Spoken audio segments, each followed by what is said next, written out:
Using an energy profile, write out the various products of nitration of trifluoromethylbenzene. So trifluoromethylbenzene has a trifluoromethyl group.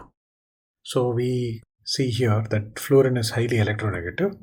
So it's going to pull electrons through induction. And so any group that is attached to a CF3 group is going to be electron deficient. So the example that we can look at is that if I compare a regular secondary carbocation such as this, and instead of if instead of hydrogen I put in a CH3 group, the CH3 group is electron donating, and this stabilizes the carbocation substantially in the form of donating electrons and delocalizing the positive charge, whereas the trifluoromethyl group withdraws electrons and destabilizes the carbocation. So therefore, the trifluoromethyl group is considered as a fairly strong electron withdrawing group. Now, when it comes to nitration of trifluoromethylbenzene, so what we're talking about is, if I take this compound and expose this to the standard nitration conditions, what are the possible products? Now let's consider the first situation, which is the ortho substituted compound. So here, once the attack happens, there is going to be a positive charge that develops right next to this attacking carbon, and you can delocalize this carbocation by pushing electrons in the following manner. So there is one structure that you will clearly see here where the CF3 group is directly attached to the carbon bearing the positive charge. So therefore, the ortho attack will lead to a situation where the intermediate is somewhat unstable. If you consider the para attack, similarly, when the nitro group's reacts with this carbon, there's going to be a positive charge that's immediately developing here, which can then delocalize and go into this resonance form, wherein the CF3 is directly attached to the positive charge. So this again leads to a less unstable or less stable situation. So both ortho and para attack is going to give you a very unstable intermediate. Now, when you consider the meta attack, you will find that the ortho position, to this right next to it is a positive charge. Once you delocalize it, you're going to get a positive charge over here. And now, when the next delocalization can happen, and where there is a positive charge here. So in none of these resonance forms, the CF3 is directly next to the positive charge. Therefore, this structure is less unstable compared to the other two structures. Now, if I try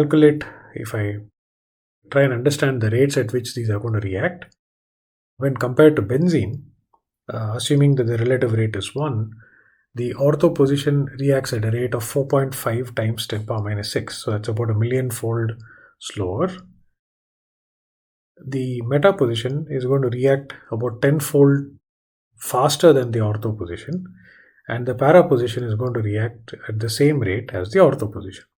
So therefore, it's not like the meta position is highly stable, it's just that the substitution at meta is a little bit faster than that of ortho and para, and therefore the meta product dominates. Now coming to the energy profile, so if we consider a regular benzene ring to form the nitration of benzene ring, so we already know that this is the activation energy and this is going to be the complex that is formed. Now when we consider the CF3 group and electrophile is nitro, when it attacks at the ortho position, there's going to be a positive charge right next to the CF3, and this is going to contribute to the lack of stability of this, and therefore with respect to benzene, one can imagine that this energy is going to be higher. Similarly, in the para, we already discussed that one of the resonance forms has a positive charge next to the CF3, and therefore this also is going to be quite unstable. Lastly, when we consider the meta intermediate is somewhat more stable when compared to the ortho and para, and therefore the barrier to cross the meta is lower than that of ortho and para. The nitration of benzaldehyde produces the meta product as the major product. Write out the intermediates for this reaction and compare their stability. So here in this question, benzaldehyde is reacted with HNO3 and H2SO4, and the meta-nitro product is the major product. So we already know that the aldehyde is going to be electron withdrawing, so when we look at the three intermediates that are possible for ortho, meta and para, just like the trifluoromethyl example or the other previous examples that we have taken, we need to consider the resonance form where if there is a positive charge right next to the electron donating or electron withdrawing group, that is going to be more important. So clearly this positive charge here right next to the aldehyde is going to be unstable, and therefore the ortho attack is not favored. Similarly, when you look at the para nitro substituent, the positive charge is again right next to the aldehyde, and therefore this intermediate also is less stable. However, in the meta attack, the positive charge does not have an opportunity to interact directly with the carbonyl carbon, and therefore it becomes the more stable intermediate. Provide a rationale for the selectivity of the following reactions. The first example here is the abromination of 4-nitro toluene, and it gives this product exclusively in about 86 to 90% yield. In order to address this problem, the strategy that we would adopt is to find out what kind of groups are ortho-para directing and what are meta-directing. So to begin with, let's look at the methyl group. The methyl group is clearly ortho-para directing, and therefore the two red arrows as shown here are going to be the preferred positions for attack.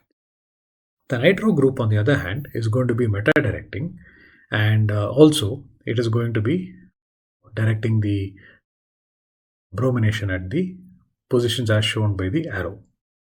Now, given that the methyl group is an electron donating group and its effect on the aromatic ring is greater, it's likely that this is going to dominate. But what is important here is that the nitro group does not hinder the attack of bromination because the nitro group is also meta-directing. So therefore, in this particular case, the two groups reinforce each other, and the bromination exclusively happens at this position, which is ortho to the methyl group. In the next example, we're going to look at metazylene and where the nitration occurs on metazylene. So in the case of metazylene, it produces this product here, that is 2,4-dimethyl 1-nitrobenzene in 98% yield. So again, the approach here that we need to take is to write out the structure and find out what each of those groups, each of those positions here, what is going to be the nature of the directing ability. So both methyl groups here are ortho-para directing. So if for the first position as shown here, this substitution here would occur if both the methyl groups are ortho directing. Okay. Similarly, if one of them is ortho directing and the other one is para directing, this is going to be preferred. And this here will happen, a substitution will happen here if both the groups are meta directing. That is, if a substitution happens here, it is meta to both the methyl groups. And lastly, this substitution here is going to be ortho to one of the methyl groups and para to the other methyl group. Notice that this hydrogen here is essentially identical to this hydrogen because they both are ortho as well as para to the methyl group. So basically we have three choices here, and one can conclude that the meta directing or the meta substitution is unlikely given that methyl group is ortho-para directing. And now between these two choices, we would prefer this one here, and the reason for that is that there is some steric hindrance that happens when you have a substituent at the ortho position. That is, you have two substituents at the ortho position, and therefore the attack on this carbon is unlikely. So this model helps us explain the excellent yield of 2,4-dimethyl 1-nitrobenzene in this reaction.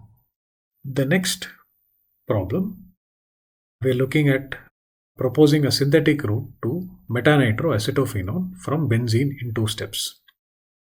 So meta-nitroacetophenone is this structure. So 1, 2, 3, 4, 5, 6. So it is the nitro group is in the meta position. And how do you make this from nitrobenzene? So we could consider 2 different routes. The first route is that we can take, or we could suggest, is the nitration of benzene, which will give us nitrobenzene, and this reaction works really well. The next step is a Friedal-Crafts acylation reaction, which can be tried with acetic anhydride and aluminum chloride. However, we observe no reaction, or we expect that there will be no reaction because the nitro group is highly deactivating. On the other hand, if we take the other route, that is, we first do the Friedal-Crafts acylation and produce acetophenone from benzene, this yield is also pretty okay, which is about 75 to 80%. And then we follow it by nitration. The acetophenone, the acetyl group, although is electron withdrawing, we've already looked at it, and it's not as strong an electron withdrawing group as the nitro group. And therefore, this reaction can occur, and although the yield is not that great, it's still something that can move forward and give you the desired product. So between the 2 choices, this reaction occurs preferentially. This second scheme is preferred. Predict the product of the following reaction. So here we are dealing with a competition between methoxy group and methyl group, and the reaction with this olefin in the presence of H2SO4. So as you would have correctly guessed or predicted, the olefin is going to get protonated, and it's going to produce a tertiary or a carbocation as shown here. Now you have 2 choices. This methoxy group, the electrons from the O oxygen can enter the benzene ring through conjugation, and it can react with tertiary butyl with this carbocation to give you an intermediate such as this. So this is the new bond that is being formed, and there's going to be a full positive charge on the oxygen. This is one choice. And the other choice is the reaction of this double bond with the same tertiary butyl carbocation, which results in the formation of this intermediate. Now, if I have to compare the stability between this intermediate and this intermediate, clearly this one is more stable than, the involvement of the electronegative or the lone pair from oxygen is very important. And also, the stabilization by this group is far more than the methyl group. So it is not surprising, therefore, that this is the exclusive product that is formed under these circumstances. What combination of acid chloride and arene would you use to prepare the following compound? So here is another example of 2 choices that we could have. So if I have to do a Friedal-Crafts acylation reaction, then I'm going to be breaking, or I'm going to be forming this bond over here. Okay. Now, if this is the bond that's going to be formed, then I would have to start with benzene and react it with 4-nitro benzoyl chloride. Okay. Now, this is one choice. The second choice is that if we can break the bond as shown here. Now, this is going to be produced if you start with 4-nitrobenzene and react it with benzoyl chloride. Okay. Now, let's just write out these choices in the next page. Now, when we react 4-nitrobenzene with benzoyl chloride, nitro is a very strong electron withdrawing group, and therefore Friedal-Crafts acylation reactions do not occur under these conditions. So therefore there is no reaction that happens. Whereas in the other scenario, where we start with 4-nitrobenzyl chloride, benzoyl chloride, and react it with benzene, the reacting group is actually benzene over here, and therefore this reaction occurs without difficulty, and the yield of 4-nitrobenzophenone is 87%. So the problem, here is to identify the product of this reaction and propose a reasonable mechanism for the transformation. Okay? So the way we would approach this problem is to look at the major functional groups in this reaction. So the major functional group in this reaction is actually the carboxylic acid. So if we were to draw the structure of the carboxylic acid and imagine what might happen to it when you heat it, so one possibility is that it clearly get protonated. So you can imagine that this can pick up a proton and it will give you the corresponding protonated OH2 plus, right? And the rest of the molecule might remain the same. And this protonation reaction would likely be a reversible reaction. So it's going to go back and forth, back and forth. But since we have heated the molecule, we're heating up the reaction, it's possible that you can imagine that this lone pair comes in here and kicks out water. Okay, so the resulting structure that would emerge would be the benzene ring remains intact and you get a C triple bond O plus, right? And then the phenyl ring remains here and the byproduct is water. Okay, so now depending on how reactive this molecule is, it can sometimes react again with water to give you back the starting material. But since we are familiar with the Friedal-Crafts acylation reaction, you will immediately recognize that this is the acylium ion, which is a key sort of player in the Friedal-Crafts acylation reaction. So I'm just going to redraw the structure in a different format so that it's easier for us to understand the reaction. So the benzene ring remains the way it is, right? And your C triple bond O is here. And now CH2, CH2, I'm just going to draw out this benzene ring so that it becomes easy for us to follow it. Okay, so now let me quickly number these carbons. So I will start with the C triple bond O. So the number 1, carbon next to it is 2, 3, 4, 5, 6, 7. Okay, so now if these are 7 carbons, and now of course you can go on numbering this further, this becomes 8, 9, and then 10 and 11 are the same as 8 and 7. Okay, so this is perhaps the one good way to number it. Of course there could be others, but this provides us the context. So if Friedal-Crafts acylation would to occur, so just to remind you, the Friedal-Crafts acylation occurs in the following manner. So you have, let's say, C triple bond O, R plus, that is the electrophile, and your compound attacks here, and it gives you a very important intermediate, which is H C double bond O R, and there's a positive charge that ends up over here. Okay, so if you were to imagine that a similar situation would occur here, then the bond between carbon 6 and 7 would break and it would attack on this carbon, and this bonded pair would go and end up on oxygen and neutralize it. Okay, so the resulting molecule that would form is basically the benzene ring on the left remains intact. Okay, and now you will form 1, 2, 3, 4, 5, 6, 7 member ring. So let me just draw out the 7 member ring. There's a new 7 member ring that is formed, and the benzene ring remains the same way. And now we need to number this. Okay, so the bond between carbon number 1, that is over here, that's the double bond, and number 2 remains the same, 3, 4 all unchanged, 5, and when we get to 6, 6 is over here, and now the important carbon is carbon number 7.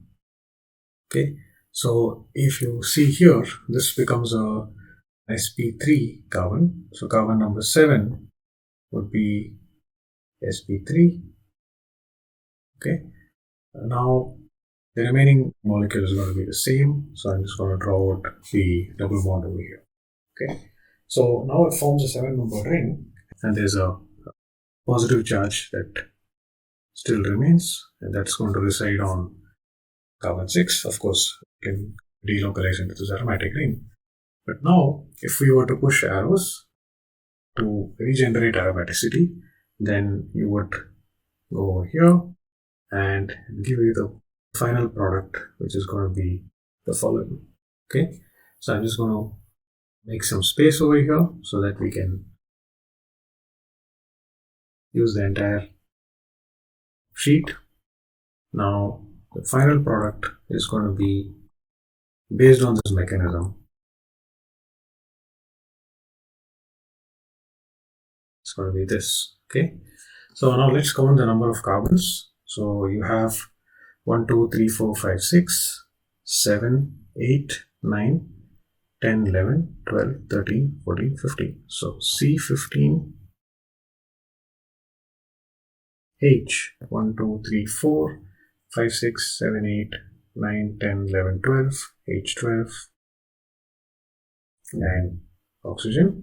So you can go back and know your molecular weight using this formula, and you will end up with a molecular weight of 208. Okay, and therefore your m by z that's going to show as per the data that's given is 208.09. So that is the answer to the first question. Right, let's move on. So here, in this case, the question is, how do we synthesize this compound? Okay, so in order to address this question, we need to, of course, start from benzene. So let's try out the first strategy, which would be to start from benzene and then basically chlorinate it, right? And you get chlorobenzene.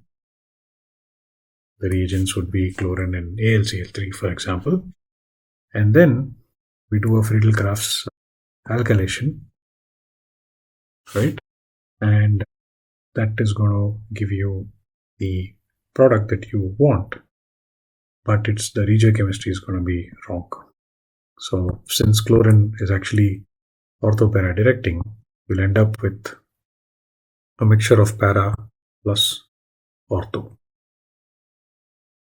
Okay, so this strategy clearly is not going to work. Now let's consider the reverse situation. That is, first we do the Friedal-Crafts alkylation. So FC alkylation, that's going to give you ethyl benzene, right? And then we dex do the chlorination, and this is actually again an ortho para directing group, and so you're going to end up with the same mixture as shown here, okay, plus the ortho compound. All right, so clearly neither of these strategies is going to work, so we need to figure out how to do this reaction in a way that is going to give us the right regioisomer.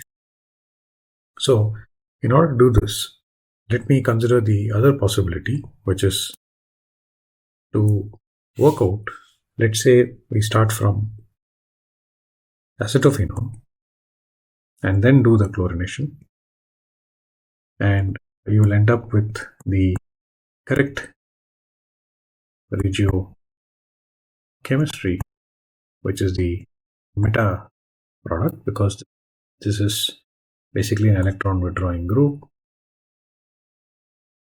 and the electron withdrawing groups are meta directing, and so you're going to end up with the meta product.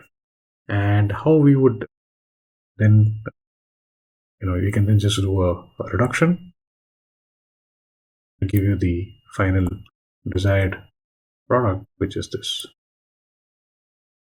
Now, the way we would get to this compound is fairly straightforward. We start with benzene and do a Friedal acylation. Okay, we start with CH3, C double bond O Cl in the presence of AlCl3. That's going to give you this compound. So, in one important way in which we could make this compound is through Friedal acylation as the first step, and that's going to give you acetophenone, followed by chlorination, which is going to give you the meta-chloro compound. And the last step would be reduction. Here you have a choice of either doing Wolff-Kishner reduction or Clemmensen reduction. So this strategy will work.